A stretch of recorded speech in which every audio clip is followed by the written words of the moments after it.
Estimados hermanos, hoy toca hablar acerca del arrebatamiento o rapto de la iglesia. ¿Será bíblica esta doctrina? ¿Sucederá antes, en medio o al final de la gran tribulación? ¿Cuál es la final trompeta de la cual habla Pablo? ¿Se referirá a la séptima trompeta de Apocalipsis? Este tema está sumamente profundo e interesante y trataré de responder la mayor cantidad posible de preguntas que han habido sobre este asunto. Así que no te vayas, que ya comenzamos.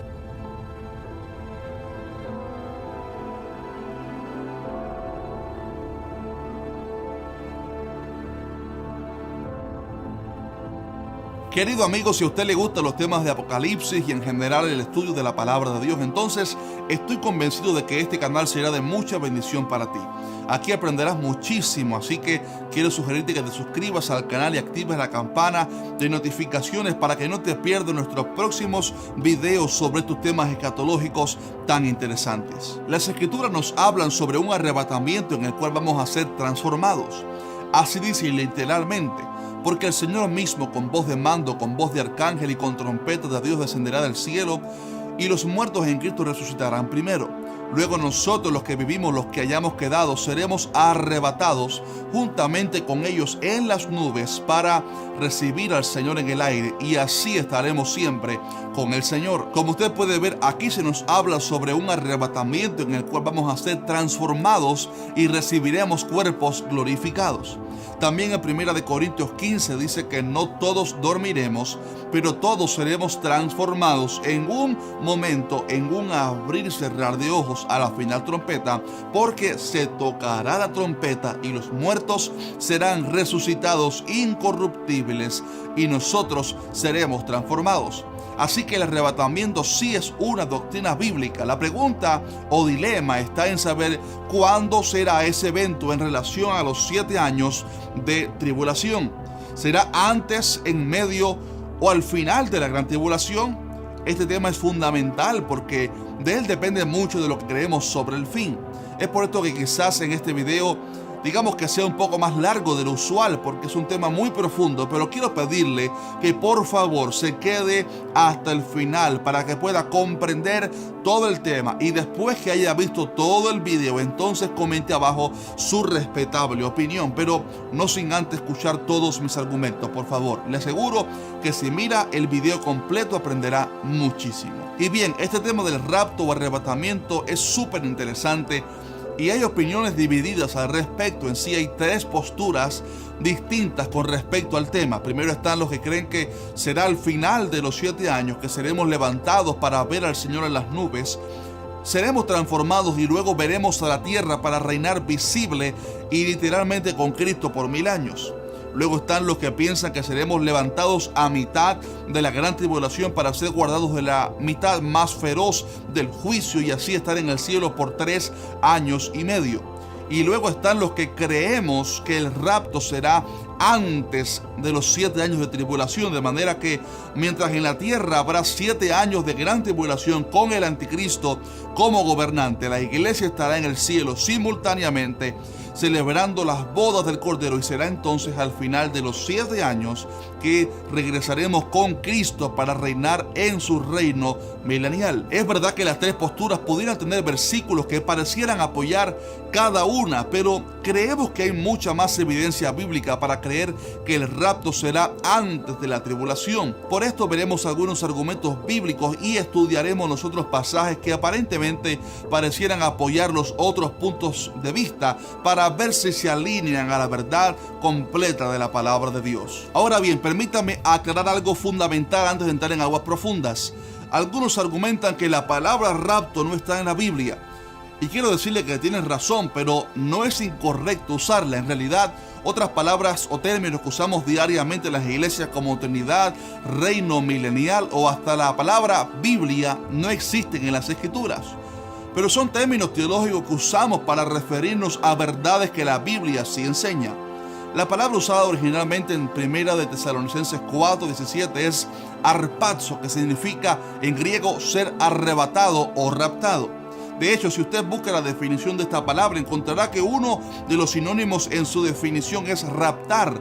Así que sí es correcto decir arrebatamiento o rapto.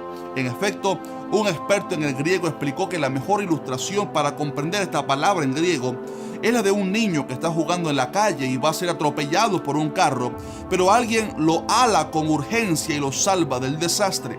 Por eso harpazo tiene que ver con sacar con urgencia a alguien de un peligro eminente. Y eso es lo que realmente Cristo hará, sacarnos de la ira que vendrá sobre la tierra en la gran tribulación. Esto es lo primero que debemos comprender sobre este tema. Dios no permitirá que su iglesia sufra la ira y juicio que le pertenece al mundo impío. Romanos 5:9 dice que seremos salvos de la ira. Primera de Tesalonicenses 1:10 dice que Cristo nos libra de la ira venidera. Luego en el capítulo 5, cuando Pablo habló de la ira que será derramada en la gran tribulación, dijo que no nos ha puesto Dios para ira, sino para alcanzar salvación por medio de nuestro Señor Jesucristo. Algo fundamental que nos ayudará a entender por qué Dios no permitirá que su iglesia sufra la gran tribulación es comprender su carácter y cómo Él obra en tiempo de juicio. Para saber eso, solo debemos analizar los ejemplos de Noé y Lot. En el tiempo de Noé, Dios se enojó tanto contra el mundo impío que decidió derramar su ira sobre la tierra a través de un diluvio que arrasaría con todo ser viviente. Pero Noé halló gracia delante de Dios y fue por eso que fue salvado por el Señor. Lo curioso es que Dios no derramó el juicio hasta que Noé y su familia habían entrado en el arca. Una vez ellos entraron, Dios mismo cerró la puerta e inmediatamente comenzó el juicio sobre los pecadores. De igual manera, en el caso de Lot, Dios había decidido derramar juicio sobre Sodoma, Gomorra y otras ciudades impías. Sin embargo, Él no derramó el fuego hasta que Lot y su familia habían sido sacados por los ángeles y puestos a salvos. Aquí otra vez vemos que Dios primero pone a salvo a su pueblo y entonces derrama juicio sobre el impío. Aún más, cuando Dios le reveló a Abraham lo que iba a hacer en Sodoma, Abraham apeló al justo carácter de Dios y le dijo: ¿destruirás también al justo con el impío? Quizás haya 50 justos dentro de la ciudad. ¿Destruirás también y no perdonarás al lugar por amor a los 50 justos que estén dentro de él?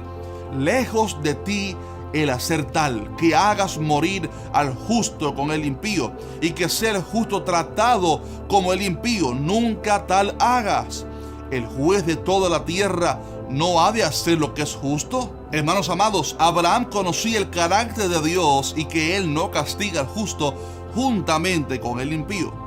Pero quizás algunos pudieran argumentar que la iglesia primitiva y los apóstoles fueron perseguidos y muertos como mártires, y que por lo tanto nosotros no somos mejores que ellos y también tendremos que ser perseguidos por el anticristo y sufrir los juicios de la gran tribulación. El problema con esta afirmación es que hay que discernir la diferencia entre pruebas o aflicciones que los cristianos atraviesan normalmente y tiempos de juicio divino e ira sobre los impíos. La persecución que la iglesia primitiva atravesó es simplemente parte de las pruebas, aflicciones y persecuciones que todo cristiano tiene que atravesar de alguna manera u otra. Pero el tiempo de la gran tribulación no es un tiempo de prueba de Dios como cualquier otro. Cuando analizamos el Apocalipsis, no vemos a Dios intentando purificar a su pueblo ni pasándolo por prueba para que la iglesia crezca o se expanda. Más bien vemos que los 7 años finales será un tiempo de ira y juicio de Dios sobre el mundo impío. Es tan cierto que será un tiempo de ira de Dios que después que se toque la cuarta trompeta se oye a un ángel que dice: ¡ay, ay, ay de los que moran en la tierra a causa de los otros toques de trompeta que están para sonar los 3 ángeles! Luego vemos que hay 7 copas llenas de la ira de Dios y son derramadas sobre la tierra para castigar al mundo impío. Decir que el tiempo de la gran tribulación y la ira de Dios no es lo mismo es algo absurdo, porque ese es el tema principal del Apocalipsis: el juicio e ira de Dios sobre el mundo impío y la victoria de Cristo sobre el mal. Fíjense que el apóstol Pablo dijo que cuando digan paz y seguridad, entonces vendrá sobre ellos destrucción repentina, como los dolores a la mujer encinta, y no escaparán.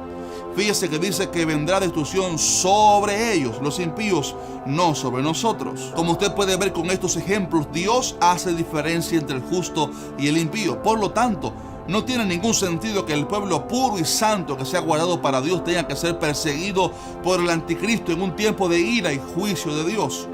Jesús dijo a la iglesia de Filadelfia, la cual de hecho nos representa a nosotros, los cristianos verdaderos de este último tiempo: por cuanto has guardado la palabra de mi paciencia, yo también te guardaré de la hora de la prueba que ha de venir sobre el mundo entero para probar a los que moran sobre la tierra. Fíjese que no dice te guardaré en la hora de la prueba, sino te guardaré de. En otros pasajes donde Dios promete ayudarnos en las pruebas, dice que Él estará con nosotros en la angustia. Pero cuando Jesús habló de la gran tribulación, Él dijo te guardaré de, haciendo entender que así como Lot y Noé fueron guardados para no ser afectados por el juicio, así también Dios guardará a su iglesia de la gran tribulación. También Jesús dijo: velad pues en todo tiempo, orando que seáis tenidos por dignos de escapar de todas estas cosas que vendrán y de estar en pie delante del Hijo del Hombre. Este es un pasaje paralelo a lo dicho a la iglesia de Filadelfia. Aquellos que se mantengan velando en oración, Cristo les premiará con escapar de la gran tribulación, o sea, como vimos en el significado de harpazo, ser arrebatados del peligro eminente. Pero quizás usted diga: ¿y qué pasa con pasajes como los de 2 de Tesalonicenses 2 que dicen que Cristo no vendrá sin que primero se manifieste el anticristo? Entendemos que el rapto y la segunda venida de Cristo son dos eventos distintos que están separados por 7 años.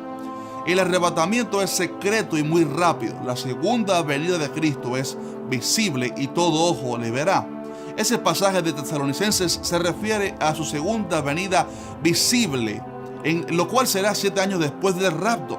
También un pasaje que ha causado mucha confusión es el de Mateo 24, donde Jesús habla sobre la persecución y recomienda huir y demás. Sin embargo, creemos que ese es un pasaje haciendo alusión específicamente al pueblo de Israel, quienes serán perseguidos por el anticristo. Como explicamos en el video de las 70 semanas de Daniel, los 7 años de tribulación y gran tribulación serán el escenario de un trato de Dios directo con el pueblo judío para restaurarlos y volverlos a Él. Según la Biblia, el tiempo de los gentiles termina con el arrebatamiento y comienza ahí la última semana de Daniel. Por esto Romanos 11 dice que ha acontecido a Israel endurecimiento en parte hasta que haya entrado la plenitud de los gentiles, o sea, hasta que se termine el tiempo de los gentiles, y luego todo Israel será salvo. Es curioso que desde Apocalipsis 6 hasta el capítulo 20 la iglesia no aparece en ninguna parte, ya que, repito, será un trato de Dios específicamente y directo con el pueblo de Israel. De hecho, el anticristo no puede manifestarse y reinar hasta que la iglesia sea levantada, porque el pueblo de Dios, lleno del Espíritu Santo, es una fuerza demasiado poderosa que el anticristo no puede derrotar.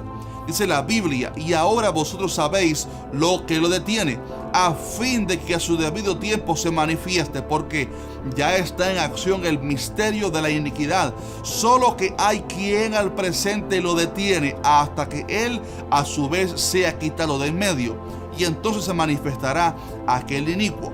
Creemos que ese que le detiene es el remanente, el pueblo de Dios. Fíjese que se le da carácter y personalidad a ese que le detiene, o sea, que se refiere a alguien y no a un sistema político o algo así. En Apocalipsis 14 Jesús le habló a su iglesia una de las promesas más hermosas de la Biblia. Él dijo: y si me fuere y os preparare lugar, vendré otra vez y os tomaré a mí mismo, para que donde yo estoy, vosotros también estéis.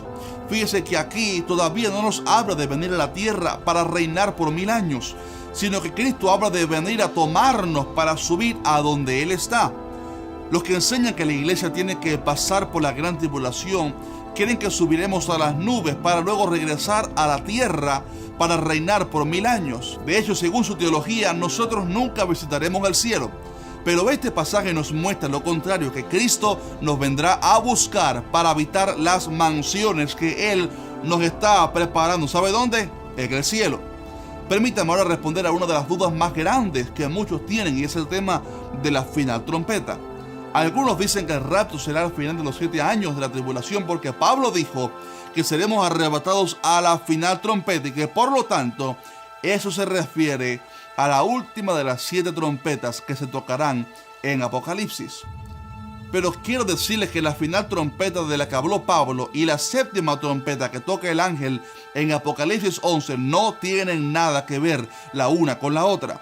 En realidad, Juan escribió sobre las 7 trompetas de Apocalipsis de 35 a 45 años después de que Pablo hablara sobre el toque de la final trompeta, después del cual vamos a ser arrebatados, sí.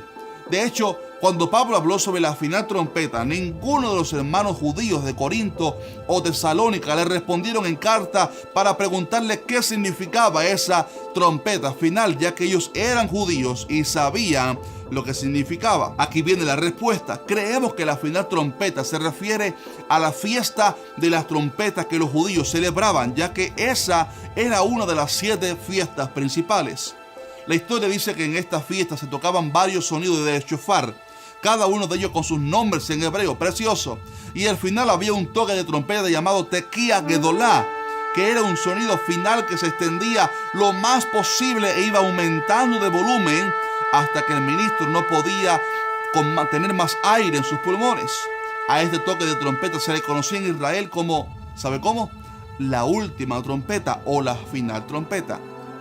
A ese toque final se refirió el apóstol Pablo. ¿Pero qué tiene que ver la fiesta de las trompetas con el arrebatamiento de la iglesia? Oh, mucho. Bueno, lo interesante es que las fiestas judías tienen mucha sincronización o simbolismo con los eventos proféticos. Por ejemplo, fue en la Pascua que Cristo murió por nosotros. Fue en Pentecostés que la iglesia nació oficialmente.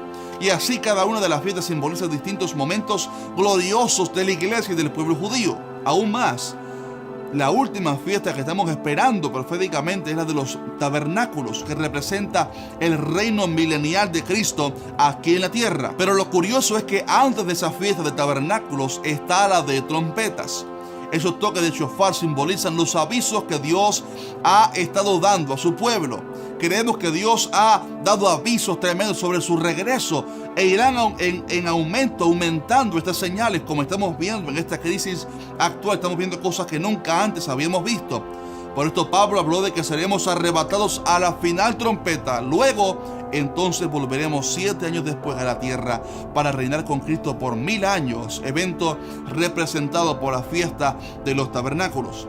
En efecto, si usted se recuerda de cuando Moisés y Dios hablaron en el monte Sinaí, dice Éxodo 19:19 que el sonido de la bocina o la trompeta iba aumentando en extremo, justo como en el último toque de trompeta en las fiestas judías. Dice más, y Moisés hablaba y Dios le respondía con voz tronante. Y descendió Jehová sobre el monte Sinaí, sobre la cumbre del monte, y llamó Jehová a Moisés a la cumbre del monte, y Moisés subió. Este pasaje de que el toque de trompeta fue aumentando en extremo hasta que Dios descendió al monte y Moisés subió, es una ilustración perfecta sobre lo que sucederá en el rapto. La trompeta final será tocada y entonces subiremos a las nubes para encontrarnos con Cristo. Qué maravilloso, ¿verdad? Así que la final trompeta, estimado amigo, no tiene nada que ver con la 7ª trompeta de la visión de Juan. Pablo nunca habló de eso y Juan lo escribió muchos años después. Si así fuera, entonces se haría muy fácil calcular el tiempo desde que comenzara a reinar el anticristo y así saber el año y mes exacto en que Cristo regresaría. Pero la iglesia ha creído siempre en el regreso del Señor como algo eminente, como algo que pudiera suceder hoy mismo. Permítame añadir un dato último muy interesante. Si usted se recuerda, en videos pasados hablé sobre el libro de 7 sellos que se encuentra en Apocalipsis 5. Bueno, hay algo más que quisiera añadir sobre eso. En el tiempo antiguo, si un hombre rico deseaba dejar escrita su voluntad para después de muerto, incluso algún testamento oficial sobre alguna propiedad, él buscaba 7 testigos que pusieran la marca de su anillo con wax en cada sello, y así el libro o rollo quedaría sellado hasta el momento oportuno. Ahora bien, para abrir ese libro tenían que estar presentes los 7 testigos o sus hijos respectivos con los anillos en sus manos en caso de que hubieran muerto los testigos originales. Entonces, con los testigos presentes, la persona encargada o digna podía abrir el libro en presencia de los testigos. Ahora viene el secreto maravilloso. Es por esto que en Apocalipsis hay 7 iglesias y 7 pastores. No hay 6 ni hay 8. Para que el Cordero abra el libro de los 7 sellos, la iglesia tiene que estar presente en el cielo como testigos presenciales. Es por esto que el libro no se abre hasta que Juan ve una puerta abierta en el cielo y escucha la voz que dice: sube acá. Estimado hermano, cuando la iglesia sea llevada al cielo, entonces es que comenzarán a abrirse los 7 sellos, no antes. De hecho, de Apocalipsis 1 al 3, vemos que Jesús le envía el mensaje a las 7 iglesias de Asia, que simbolizan las distintas épocas de la iglesia a través de estos 2000 años. Y ya en el capítulo 4 comienza entonces la revelación de los eventos de la gran tribulación aquí en la tierra. Pero lo que da inicio a esa visión es un llamado de Dios en el cielo que dice: sube acá. Por esto creemos que el arrebatamiento será el evento que dará inicio a los 7 años de tribulación aquí en la tierra. Amados hermanos, el arrebatamiento de la iglesia es una doctrina bíblica y pudiera suceder en cualquier momento. Y no sé por qué muchos se extrañan al escuchar estas cosas, si en la Biblia tenemos evidencia de otros arrebatamientos, como el de Enoc, quien fue llevado al cielo sin ver muerte, o Elías, quien fue subido en un carro de fuego, o el mismo Jesús, quien 40 días después de haber resucitado subió al cielo de manera gloriosa. Así que no nos desanimemos, porque el Señor viene pronto por nosotros. Ya las profecías bíblicas se han alineado. Israel se ha restaurado políticamente. Cristo está a las puertas. Así que animémonos unos a otros con estas palabras. Y ahora sí, quiero pedirles que me dejen abajo su valiosa opinión sobre este tema. Y si gustan, pueden dejar también preguntas que tengan al respecto. Pero para aquellos que piensan de manera distinta sobre este tema, o estos temas del Apocalipsis en general, quiero rogarles que tengan madurez espiritual para no usar estos temas como división dentro del cuerpo de Cristo. Estos asuntos no deberían enemistarnos ni llamar apóstatas o falsos maestros a otros hermanos de la fe que no comparten su misma interpretación sobre la escatología.